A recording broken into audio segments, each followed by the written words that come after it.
Born in Gary, Indiana on September 12, 1971, Jesse Powell came from a musical family. He told Billboard website that at the age of 7, he joined a band with his mom, his brother, and his sisters, Trina and Tamara. According to Delafont website, they sang at various talent shows around the city. Jesse told the website he was influenced by musicians like the Jacksons, Marvin Gaye, Stevie Wonder, Donny Hathaway, and Aretha Franklin. He added, "Honestly, I never considered doing anything other than music. I kept my fingers crossed that I could make a living doing it." In 1993, he moved to Los Angeles to pursue his dream of becoming a musician. During his journey out west, he stopped in Kansas City and met an up-and-coming writer and producer named Carl Rowland, and they started making music together. Jesse eventually made his way to LA and started performing at different talent contests and industry showcases. He was eventually discovered by music executive Lowell Silas Jr. of Silas Records, a subsidiary of MCA. My managers from Icon Entertainment took my demo over to Lowell Silas, and he asked me to do a showcase. And in the showcase, he signed me. So, yeah, the big ups to Lowell, and rest in peace because he passed in January. Yes, he did. Yes, he did. Well, he's in a better place. Yeah. His self-titled debut album was released in 1996, and it included the song You, which was co-written by Jesse and Carl. Jesse told Billboard his music was inspired by the 70s soul songs he performed back in his childhood days in Indiana. The album experienced moderate success, and Jesse told the Baltimore Sun it was due to his own insecurities about being a new artist. He returned to the studio to record his follow-up project, and this time he was ready. He told the news outlet he was more mature with his delivery and his song choices. Bout It was released in September 1998 along with the single I Wasn't With It. The song You was included on that album as well. This time, the album and the song You caught everyone's attention. The track peaked at number 2 on the Billboard R&B chart and is now considered his most recognizable hit and a timeless classic. The Baltimore Sun called Jesse, quote, "one of the more impressive if underrated voices to emerge in urban pop in the past decade."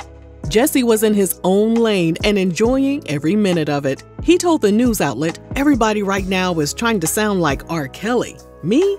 I'm about trying to be me. That's all I can do anyway." His sisters also experienced success when they were featured vocalists on the 1997 summer smash hit My Love Is the Shh by the group Something for the People. In 1999, they also released a self-titled album. In 2001, Jesse was the recipient of the prestigious Legend of Tomorrow Award. He also recorded another album called JP. The ballad-heavy project included songs written and produced by Jesse with the help of his sister Tamara and producers Tim and Bob, Shep Crawford, and Damon Thomas. The first single, If I, is a ballad that ponders the future of a relationship. Jesse told Billboard, "It's about when you get to that point where you're not sure if the relationship's going forward. You're hoping it's not over, but you've done some things that maybe you shouldn't have." The song resonated with R&B fans and picked up steam on radio stations. To promote the single, Jesse scheduled several live performances and a music video. His label hoped the early buzz for the song would translate it into a smash hit similar to the song You. However, Jesse was growing more discouraged by the landscape of R&B music. He told Billboard that when listening to the radio, he couldn't even tell artists apart because everyone sounded the same. His label agreed, and one of his record execs told Billboard, "Everybody wants to make the male vocalist some macho hard-nose who looks like he's about to beat somebody up. But if that's not what every artist is, you can't fake it. Every now and then, the nice guy can finish first." But when it came time to further promote the album JP, his label dropped the ball. His parent label MCA eventually closed its doors, and Jesse was left floating around and feeling, quote, burned out.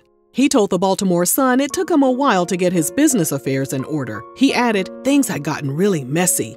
I was trying to make sure I could pay the bills so that I could concentrate on my music." He decided to go the independent route and signed with Riviera Entertainment, which was distributed by Liquid 8 Record. He told the Baltimore Sun, "Now I'm in a position to pay my mortgage on time, so it's all good."